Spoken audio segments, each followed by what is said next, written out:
Hey everybody, Scoutcrafter here again. Today we're dealing with another vise, very rare and unusual vise by A&P. I've never seen another example like it. Now, just because it's rare doesn't mean it's valuable or a good vise. This one's neither, but it's a challenge. And let's get downstairs and see what we can do with it. Okay, today's project is this neat little vise.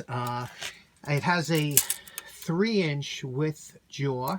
The overall length is just over 10 inches long. I bought this at a steam engine show, paid $10 for it a while ago. I liked it because it looked like it had like a little machining on the sides and whatnot. So it looks like it at one time, it looked like it was some kind of a decent vise. I see A&P is the only thing I can see on here. I'll look up some more information once we get started.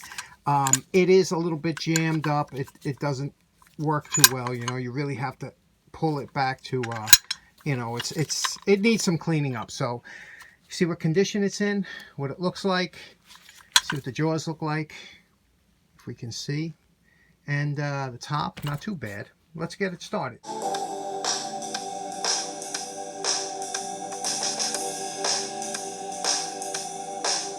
Okay, now that we took everything apart, we do a quick evaluation. First of all, this little nut comes out of that square hole there. And that's your drive nut for the threads. Everything looks in real nice shape. So this should be...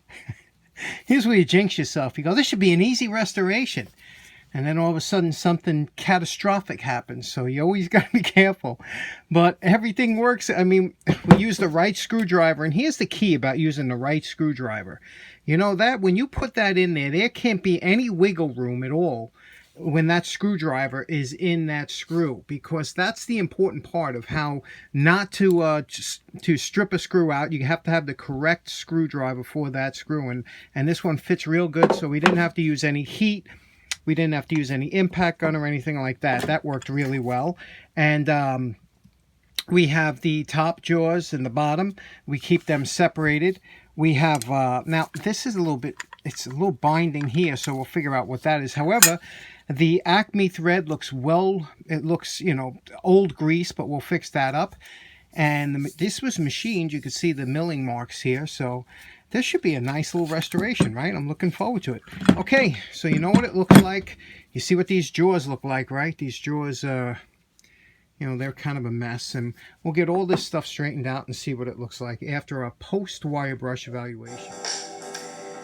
Now, anytime you have any kind of paint on, any kind of restoration, it pays to use paint stripper. You know, it's the easiest way to get it off. It's 1, 2, 3, and it really makes your job that much easier. Okay, first of all, I just finished with the paint stripper, and you can see it got off most of the paint, and that came out real nice. Same with here. Everything looks good. Paid close attention to the A&P over here. Right, it's A&P. And then we're putting in the vinegar so that this way it gets all the insides and everything out. One tip, you know, these old, I go through a lot of birdseed. Save the old birdseed bags. They make great placemats. After you spray it down, you wrap them up, throw them away, and it's real good. You know, repurpose. Okay, into the vinegar. Here we are after 1 day soaking in the vinegar, just to get some of the excess rust out from here. But all the most of the paint is off. Now we're going to take it to the wire brush. See what it looks like. It looks pretty crappy. Now here's where it's nice to have a coarse wire brush. Okay, here's our post wire brush evaluation. You can see everything came out nice. Look at that, huh? Down to bare metal like it was casted. And over here, it's going to be real nice because this will offset the paint color. And obviously here's how you test it to see how it's gonna, see how it slides. No lubrication yet. Really looks good. So let's get started. We're going to put some shellac on this. We're going to wipe it down with denatured alcohol, shellac it, get ready for one thing. You see the rough casting that they have here, and you see all this. This is just a rough casting. It's a sand casting. So what we're going to do is we're going to try and smooth this out a little bit, make it look a little better. Now this is the difference between a quality vise and a non-quality vise, is the casting. Anytime you see kind of rough casting, you know you're not dealing with the highest quality vise. That's why some of them old Parkers and Reed vices and things, they were the best. Okay, this is what an hour of filing looks like. It actually got a lot. This really looks nice, don't it? And there's a little bit of pits in here and stuff. I would really love to keep this metal, you know, just to look, clear it or something. Look. I gotta figure out what I'm gonna do. I'm gonna have to sleep on this one. My neck is killing me. Oh, we are ready for paint now, and everything has been shellacked. So everything is primed more or less, what we're going to paint. And we taped up a little bit here so we won't get any paint on there. But we are going to use a brush. And this way we'll fill it in nicely.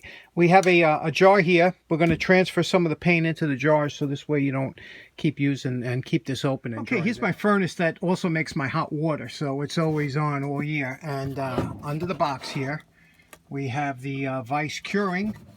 And be ready in about 6 to 8 hours. Well, now we mounted the finished vise to the board that we like to do. Normally take a length of 2x8, which I mount a lot of my vises on. 2x8 by about 14 inches long, and I really like this system. Now, all the jaws have been shellacked, cleaned, and we also shellacked the nuts, the bolts that hold the jaws on, and now we're going to apply them with some anti-seize lubricant, so if ever we have to remove them in the future, and we'll get it together. Now you remember my favorite part. You remember what this vise looked like before we started. Okay, we are calling this project done. Now you see why I like to mount it on a board. I can always just clamp it to the bench, and it's very easy to move it around and whatnot. You can also use this stand alone because of the way I centered it onto the board. So if you were doing light duty work, you can leave it just the way it is. But let's talk about what I did. I spent too much time filing this down and stuff, and I really like the way it looks. So I left this polished, and I offsetted the sides black, and left a lot of the little details of the vise that I thought were pretty nice. It's nice and smooth now, as you can see. You know, one finger operation. Lubricated it all. It's all set to go, and it's an interesting little vise, although very rare. I've never seen one of these vises before. On the right side of the vise, I left the A-P. You know, I did that, remove the paint after I painted. This is brush paint, and it is Rust-Oleum, and you know the details around here that were painted before. I think it came out pretty good. I guess my favorite feature about this vise is the this little area back here, you know, this part right here. A lot of filing went into that. I was so glad that I was able to keep the jaws, because the I took about a 1/16 of an inch off the top to make them look decent. And this little anvil back here, this is what makes this vise so... I've never seen this before. That's like this little dinky anvil on there. That's, you know, just about useless, but I guess if you had to bang something, you wouldn't be having to use the jaws. So in closing, if anybody has any information on this A&P vise, I would really appreciate it, because like I said, I couldn't find anything. And thank you so much for tuning in. Hope you have a nice day. Take care. Bye-bye.